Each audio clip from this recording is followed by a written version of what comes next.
Good evening, student. This is the second part of the chapter leading the way. Okay, this is the leading the way. Now, this is the second chapter, an activist. First of all, I have to talk about a doctor, Elizabeth Blackwell. Now, here I am talking about an activist, Emmeline Pankhurst. Okay, Emmeline Pankhurst was born in England in 1858. Okay, born in England when in 1858. She was born in a family that had a long history of political and social activism. वो एक ऐसी family से belong करती हैं, ऐसी family में उन्होंने born किया था जो कि पॉलिटिकल एंड सोशल एक्टिविटीज में इन्वॉल्व थी। Not surprisingly Emmeline grew up to be a champion of women suffrage और द राइट टू वोट। इसमें कोई भी आश्चर्य की बात नहीं है कि जो एमेलिन थी वो जैसे जैसे बड़ी हुई वो चैम्पियन हुई किसकी, वुमेन्स की और उनके सफरेज की। सफरेज मतलब होता है the right to vote in elections, ठीक है, or the right to vote.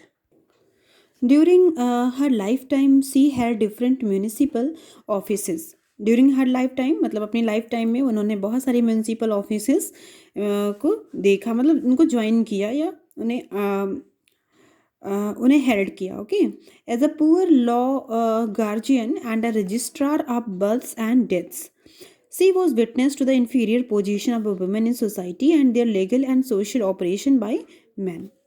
तो as a poor law guardians and registrar of birth and death she was witness, वो साक्षी थी कि एक इन्फीरियर पोजीशन जो वुमेंस की है सोसाइटी में उसको वो कहीं ना कहीं उन्हें हर्ट करता था और वो उसको दूर करने की कोशिश करना चाहती थी। And their legal and social operation by men, जो जिन जगहों पे जो मैन मीन्स विमेन का जो एग्जिस्टेंस था वो अगर लीगल भी होता फिर भी मेल डोमिनेटिंग सोसाइटी में वुमेन्स का कोई एग्जिस्टेंस लीगल एक्सेप्ट नहीं किया जाता था। She realised that the only means of emancipating women and reforming society at large was by ensuring political rights for women. She realized, उन्हें एहसास हुआ, उन्हें फील हुआ कि that the only means of emancipation means liberating, emancipation means liberating women, मतलब women की liberty के लिए और सोसाइटी की रिफॉर्मिंग के लिए at large was by ensuring political rights for women. ये बहुत ज़रूरी है कि वुमेन्स को भी पॉलिटिकल राइट्स मिले। On par means state of being equal with those of men, और वो भी मेन के बराबर इक्वलिटी ले सकें सोसाइटी में। Okay, in 1903 she founded the women social and political union WSPU।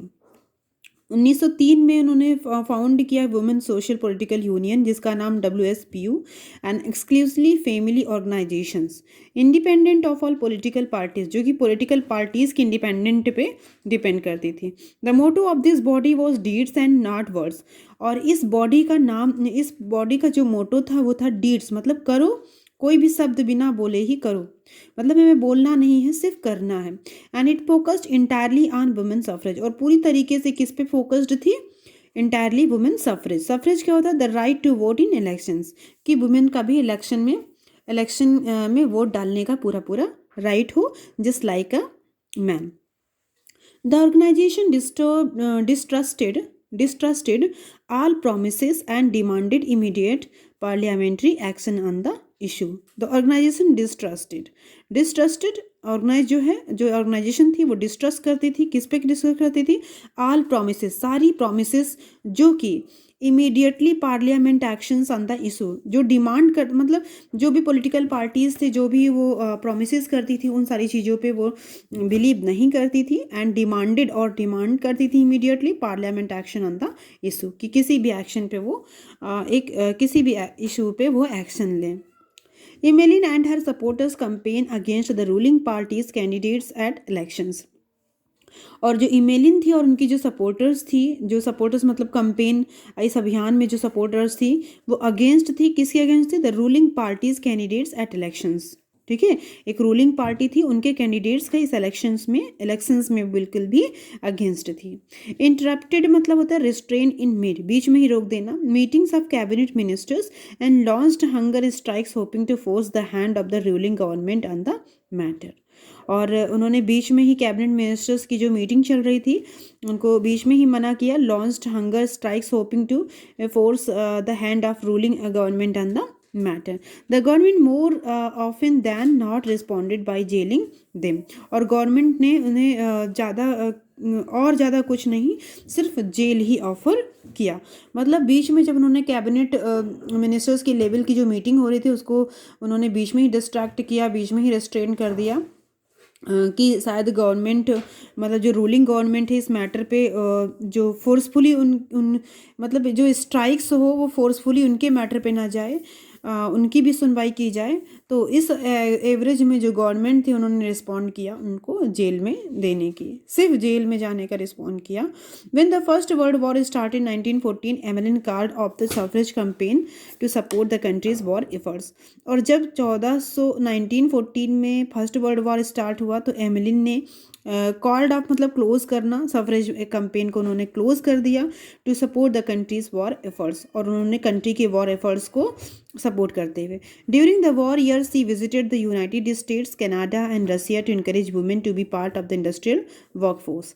और इस वॉर के ड्यूरिंग दिस वॉर उन्होंने जो है बहुत सारी जगहों पे विजिट किया, जैसे यूनाइटेड स्टेट्स, कनाडा, रसिया, और वहाँ पे उन्होंने वुमेन्स को इनकरेज किया कि वो भी इंडस्ट्रियल वर्कफोर्स में अपना रोल अदा करें। In 1918 the British government passed a law that gave women over the age of 30 the right to vote. और एट लास्ट क्या हुआ, 1918 में ब्रिटिश गवर्नमेंट ने एक लॉ पास किया जिसमें उन्होंने वुमेन्स को एज ऑफ 30 मतलब 30 ईयर्स ओल्ड वुमेन्स को राइट टू वोट देने का अधिकार दिया। This was a significant achievement for Emeline and the WSPU इनका ऑर्गेनाइजेशन सेंटर था, और ये उनके लिए एक सिग्निफिकेंट बहुत विशेष बहुत इम्पॉर्टेंट अचीवमेंट थी एमेलिन के लिए। Later shortly before her death in 1928 the British parliament passed the law granting equal voting rights to men and women. और उनकी जब डेथ हुई 1928 में, इसके बाद ब्रिटिश पार्लियामेंट ने पास किया एक लॉ ग्रांटिंग इक्वल कमीशन, और वो voting rights to men and women के लिए था। It was the same year that a women crossed the Atlantic oceans in an aeroplane for the first time. और यही सेम ईयर था जब एक महिला ने क्रॉस किया था क्या, अटलांटिक ओशन को क्रॉस किया था एक एरोप्लेन से पहली बार। Today the world recognised Emmeline Pankhurst as one of the most remarkable political and social agitators of the 20th century. आज हम सभी लोग एमिलिन पैंकहर्स्ट और उनके जो remarkable political and social action थे, जो एजिटेटर्स थे, एजिटेटर मतलब आंदोलनकारी थी 20th सेंचुरी की, आज भी वो फेमस हैं। Now this part is finished by me. You should read this and understand this chapter, okay? The third part in the third video, okay? Thank you so much for watching this video. Please share and subscribe this channel.